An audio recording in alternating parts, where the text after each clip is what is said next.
바른정당에 나갔던 분들 복당시키는 게 맞죠? 그 중에서 국정농단에 문제가 있었다 이런 분들도 당원권 정지된 분들, 이정현이, 그 다음에 울산의 정가변이, 그리고 그 서청원, 그 다음에 최경환, 윤상회 다 용서하는 게 맞겠죠? 자, 우리 사무총장은 적각 당 지도부에 이야기해서 오늘이라도 비대위 열어가지고 모두 이 절차 정리해 주도록. 사무총장 어디가 분노? 예? 예, 그래 좀 부탁합니다. 네, 특히 친박 의원들 이름을 한 명 한 명 거론을 하면서 저 자리에서 바로 그냥 결정을 지어버리네요. 당원권을 풀어주자고. 예, 그렇습니다. 이제 제가 좀 쓴소리 하면은 네.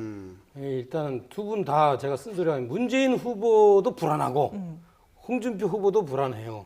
문재인 후보는 실제 보면은 이제 만약에 당선된다면 제 1등 공신은 박근혜 대통령이죠. 그러니까 문재인 후보가 우리가 그동안에 쭉 선거 캠페인 한 것을 보면 판 전체를 흔들기 위해서 어떤 그 미래지향적인 특별한 비전을 내는 건 사실 없습니다. 정권 교체가 이번에 유일한 대안이었고, 따라서 안철수가 오르면 불안하고, 혹시 또 이 심상정이 오르면 불안하고, 그리고 유승민한테 동정표 갈까봐 또 불안하고, 이런 상황인 겁니다.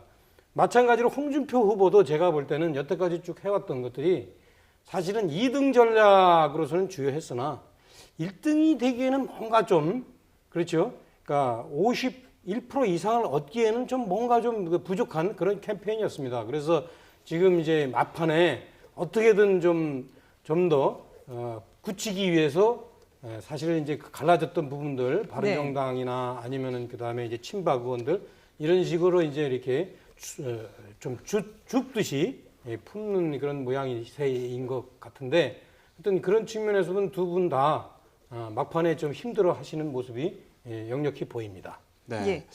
자, 저희가 조금 전에 선진화법과 관련해서 국회에서 160석 이상을 확보해야 된다고 네. 설명드렸는데 확인을 해본 결과 180석인 것으로 정정을 좀 하겠습니다. 예.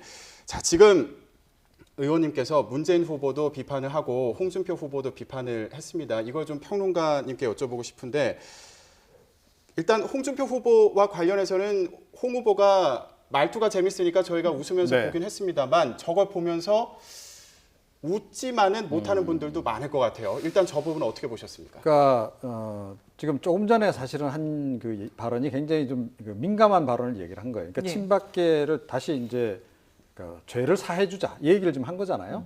자, 본인은 이렇게 해서 뭐 좀 더 통합적으로 가겠다라고 하는 의지를 이제 피력한 것으로 보는데, 이게 결국은 바른정당으로부터 오는 그 13명의 의원들을 다 받기 위해서 친박계가 반발하다 보니 그 반발을 무마시키기 위해서 지금 나온 그런 그 전략이라는 거죠.